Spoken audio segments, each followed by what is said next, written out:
Kesepakatan terjadi, Vishpal akan pergi ke Kashmir. Di Kashmir, Pito yang telah menunggu kedatangan Vishpal, ia mengatakan jika yang ditunggu tidak akan datang. Tidak ada yang mau dipindahkan ke Kashmir. Namun semua di luar dugaan. Vishpal datang. Vishpal telah datang karena ia tidak tahu bagaimana kondisi di Kashmir. Yang ia bayangkan adalah tempat yang indah dan bersenang-senang. Di tengah-tengah perjalanan ternyata sedang terjadi baku tembak antar tentara India dan pemberontak Kashmir. Mereka terkejut dan ketakutan. Lalu seorang polisi menghampiri mereka lalu meminta mereka untuk pergi dari sana. Pagi hari Vishpal berjalan-jalan untuk melihat sekeliling dan ia ingin ke kamar kecil. Namun diurungkan karena melihat tempatnya tidak bersih. Ia kemudian membangun potabas dan meminta diantar ke tempat buang air yang lebih nyaman seperti hotel. Namun yang dilakukan Potabs adalah membawa Vishpal ke sungai. Mereka berjalan ke kota. Vishpal merasa lapar dan menghentikan Pito ketika ia melihat banyak tentara di sana dan semua toko tutup. Pito mengatakan kita ada di masa perang dan masih diperlakukan jam malam. Lalu bagaimana dengan makanan kita? Kita akan meminta makanan pada penduduk itu pun jika mereka berbaik hati. Vishpal mendatangi rumah dan mengatakan jika ia ingin meminta makan dan hanya diberi sebuah apel. Begitu terus selalu diberi apel hingga rumah terakhir ia juga tetap diberi apel. Namun Vishpal menolak dan itu menimbulkan kemarahan dari ibu apel yang ia tolak. Vishpal menelpon atasannya dan ia mengatakan ingin kembali ke Mumbai. Atasannya berpura-pura tidak mendengar suara Vishpal karena sinyal yang jelek. Vishpal dan Pito berada di sebuah danau. Mereka berada di atas sampan. Vishpal melihat ada seorang wanita cantik yang menarik hatinya. Mereka adalah Aradhya dan Catur. Vishpal dan Pito mengejar mereka dan bermaksud berkenalan. Sesampainya di darat, Vishpal berusaha berkenalan. Pito sudah melarangnya karena takut dengan hanya melihat pakaian mereka. Catur mengatakan jika mereka berasal dari Pakistan. Mereka kemari karena ingin mencari adik Ara yang bernama Feroze, berumur 8 tahun yang menghilang. Vishpal terus mengikuti Ara, bahkan ia memberitahukan kartu identitasnya yang ada nomor teleponnya agar mereka bisa menghubunginya. Agar tidak semakin diganggu, Catur mengambil kartu identitas Vishpal dan pergi meninggalkan Vishpal sendirian. Namun dihalangi oleh Vishpal. Ia mengajak Ara dan Catur untuk menginap di rumahnya. Ara dan Catur berdiskusi. Menurut Catur lebih baik mereka menerima tawaran dari Vishpal.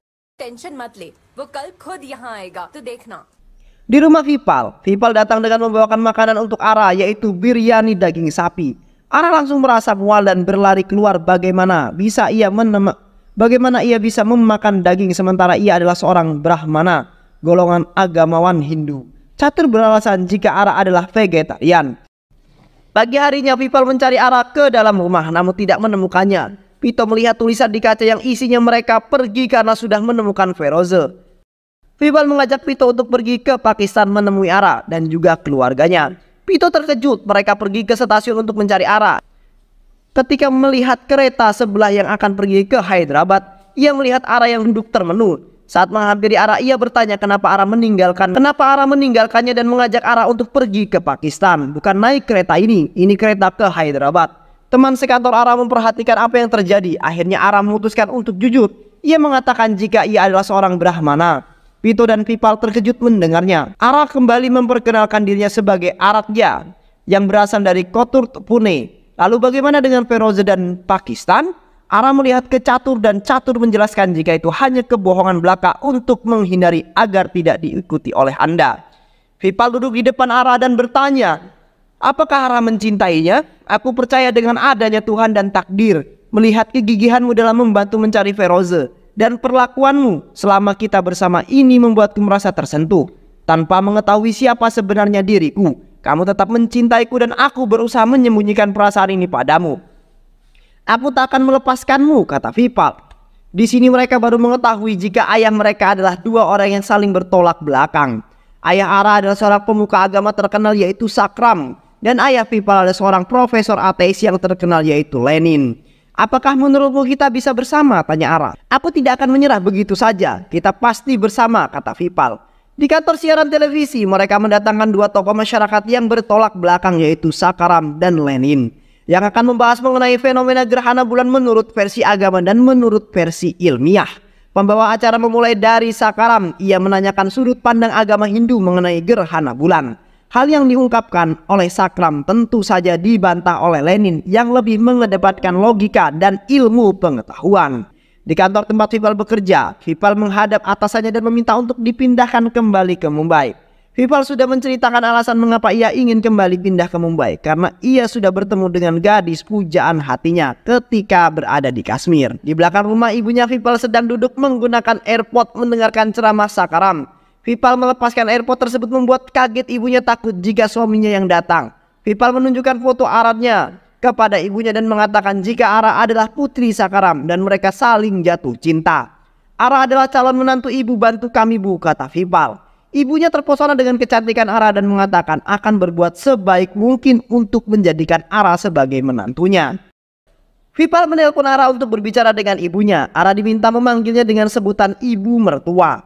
Saat ini nenek Ara mendengar Ara memanggil seseorang dengan sebutan ibu mertua saat ditanya, dan Ara menjelaskan jika ia jatuh cinta pada seorang pria yang ditemui di Kashmir dan ia adalah anaknya Lenin. Neneknya Ara terkejut, berteriak dan ketakutan. Vipal mengatakan jika mereka akan pergi ke Pune. Ibunya takut jika ke Pune ayahnya tahu dan akan membunuh mereka. Di sebuah kuil, Sakram sedang memberikan ceramah. Dan disinilah mereka, Vipal dan ibunya menunggu di luar untuk bertemu dengan Sakram. Ibunya memberi salam dan mengatakan jika mereka berdua adalah orang yang religius, namun berbeda dengan suaminya yang ateis. Apakah Anda tidak marah dengan orang ateis, Sakram? Kenapa saya harus marah pada suamimu, tanya Sakram. Vipal mengatakan jika ia adalah putra Lenin dan maukah Anda memberikan restu pernikahan antara saya dengan Aradhya? Kami saling mencintai. Awalnya Sakram masih belum menyadari, namun kemudian ia terkejut, bahkan kakak ipar Ara juga terkejut. Tidak mengatakan apa-apa, langsung pergi meninggalkan mereka. Di rumah Ara, ayahnya sangat marah mengatakan bagaimana bisa kamu jatuh cinta pada putra Lenin. Saya tidak tahu jika ia adalah putra Lenin, Ara berkata. Dia adalah orang berpendidikan yang bodoh. Ia membuat statement keagamaan dan membuat orang jadi jauh dengan Tuhan karena pemikiran-pemikirannya. Neneknya terus membujuk anaknya agar mau menerima Vipal dengan mengatakan, kamu sudah bertemu dengan ibu dan anaknya kan? Mereka kelihatan orang yang baik dan cinta. Bisa datang kapan saja dan pada siapa saja. Lihatlah Ara, mereka saling mencintai. Oke, mari kita bicara, kata Sakram. Di meja makan di rumah Lenin, Vipal juga membicarakan Ara dengan ayahnya. Vipal mengatakan jika Ara adalah orang yang modern, tidak seperti ayahnya. Setelah pertimbangan akhirnya Lenin setuju untuk bertemu, namun tidak di rumah ini. Hari yang dinanti tiba, tempat yang tak terduga yang dipilih untuk bertemu adalah di kereta api. Dua keluarga duduk saling berhadapan. Dan Lenin mulai pembicaraan. Ia mengatakan jika putranya jatuh cinta dengan putrimu, dan jangan halangi mereka, itu intinya. Bisakah Anda memberikan alasan kenapa putriku cocok dengan keluarga Anda? Sakram berkata, keluarga kami tidak cerewet soal kasta, keyakinan dan agama. Kami tidak melakukan ritual dan ketika memutuskan sesuatu kami tidak bergantung pada sesuatu. Aku tidak bisa berkata apa-apa, harus melihat horoskop terlebih dahulu untuk melihat kecocokan mereka. Saat ibunya akan mengeluarkan kertas dan dalam tas suaminya mengatakan kami tidak percaya dengan horoskop. Horoskop, kami tidak percaya yang seperti itu.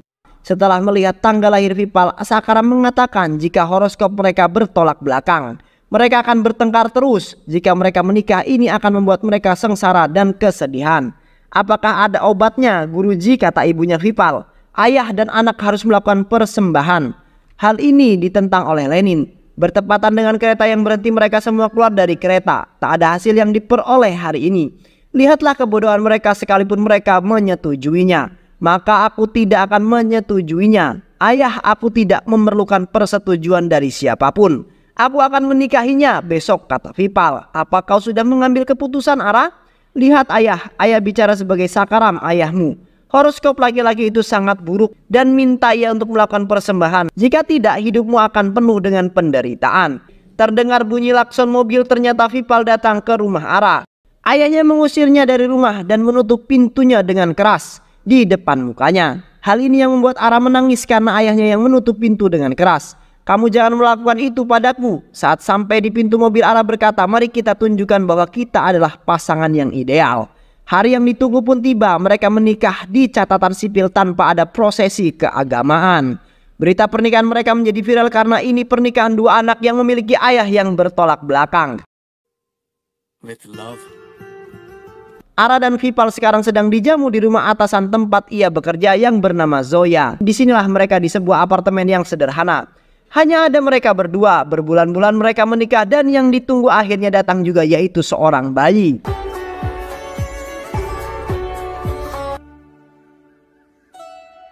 Mereka sekarang berada di rumah sakit melakukan pemeriksaan. Namun yang hasil pemeriksaan tidaklah baik karena Ara mengalami keguguran. Tentu saja ini membuat mereka terkejut. Dalam keadaan yang shock, Vipal tetap tenang dan memberikan semangat kepada Ara. Ara harus segera melakukan kuret. Ara sedang belajar memasak dengan suaminya Zoya dan memperoleh pengalaman mengenai kehidupan darinya. Saat berada di rumah, Ara sudah selesai menghidangkan kari ikan untuk Vipal. Ketika pintu rumahnya diketuk, ternyata ayah, nenek, dan kakak iparnya yang datang. Ara terkejut mempersilahkan mereka masuk dan membuang kari ikan yang berada di atas meja. Di kantor Vipal terjadi kehebohan saat Lenin datang dengan membawa petasan dan ibunya membawa manisan untuk mengucapkan selamat. Karena sebentar lagi Vipal akan menjadi seorang ayah. Ayah dan ibu Vipal ikut pulang bersamanya.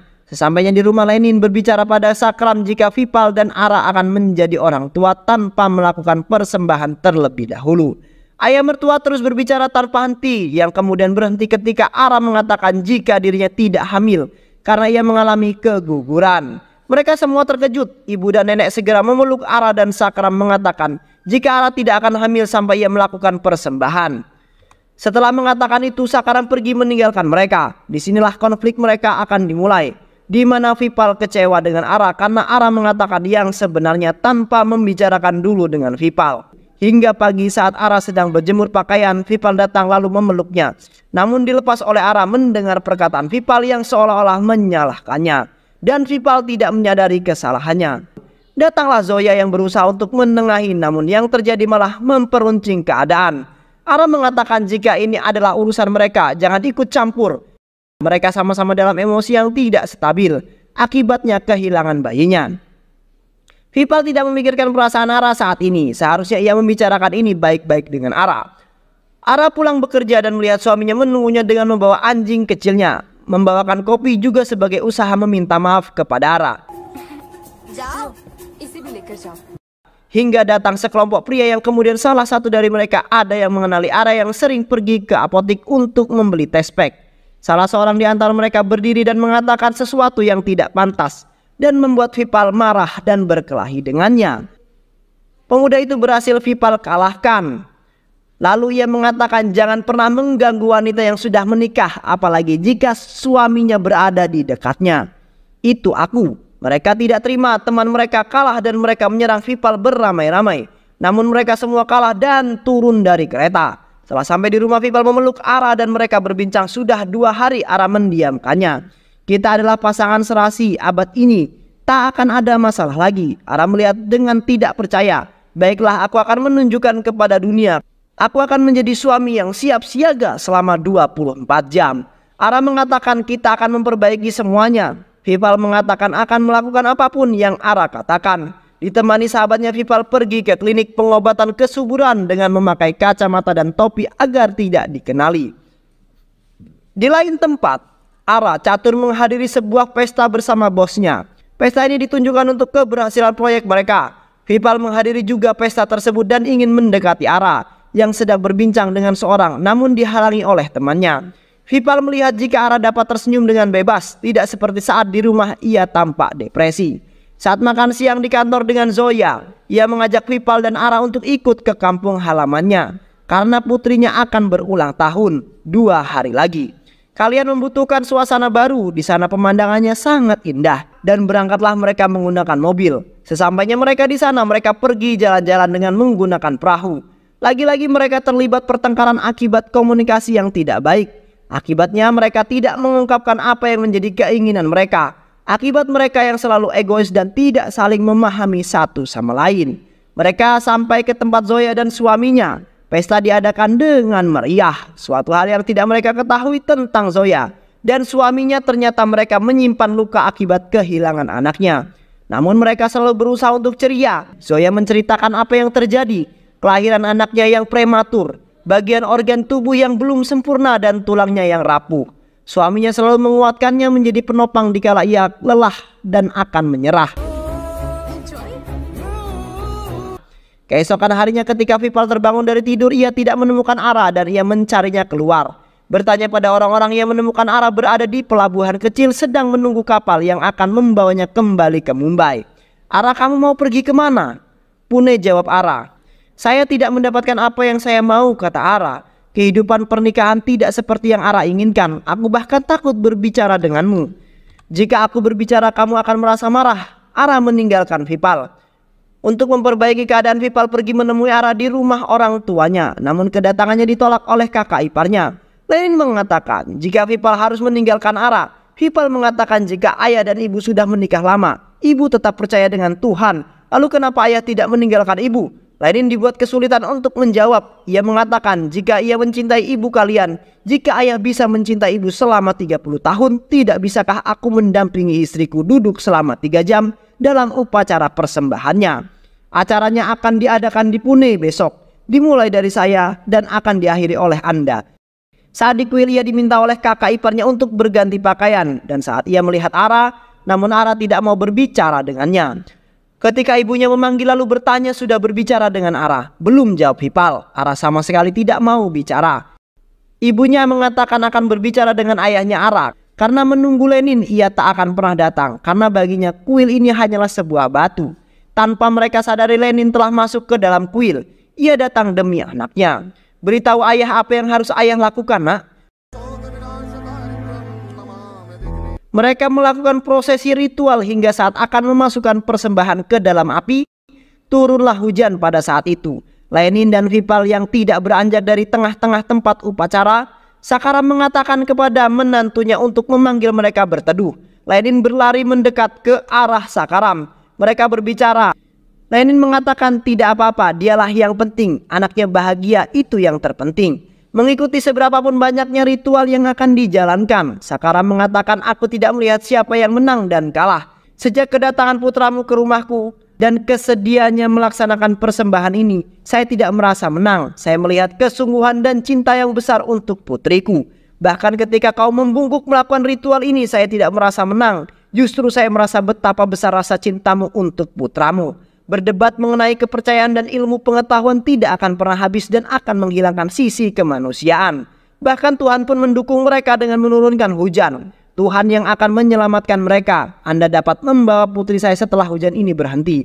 Mereka sama-sama menangkupkan tangan. Mereka mengalah untuk kebahagiaan anak mereka. Ara dan Vipal saling berbicara. Vipal mengatakan akan melakukan apapun untuk Ara. "Tetaplah bersama denganku. Saya akan memastikan tidak akan ada pertengkaran lagi," kata Vipal. "Pertengkaran akan selalu ada," kata Ara. "Namun jika kita tetap bisa bersatu, maka kita akan dikatakan kuat. Mungkin ini terdengar menjengkelkan bagimu, tapi bagiku ini adalah cinta. Kami adalah wanita. Ada hal-hal yang tidak bisa kami katakan pada ayah, suami kami, dan hanya bisa kami katakan pada Tuhan. Saya tidak butuh ritual ini, Vipal. Yang saya butuhkan adalah kamu. Entah kita akan punya anak atau tidak, menua bersama atau tidak, kita akan tetap bersama. Mari kita buktikan pada dunia jika kita adalah pasangan yang abadi." Dan film pun selesai. Banyak pelajaran hidup yang kita dapat dari film ini ya teman-teman. Semoga teman-teman semua terhibur setelah menyimak alur cerita film ini. Terima kasih sudah menyimak video-video LK21 Revive. Semoga sahabat semua terhibur dan sampai bertemu lagi di video-video berikutnya. Wassalamualaikum warahmatullahi wabarakatuh.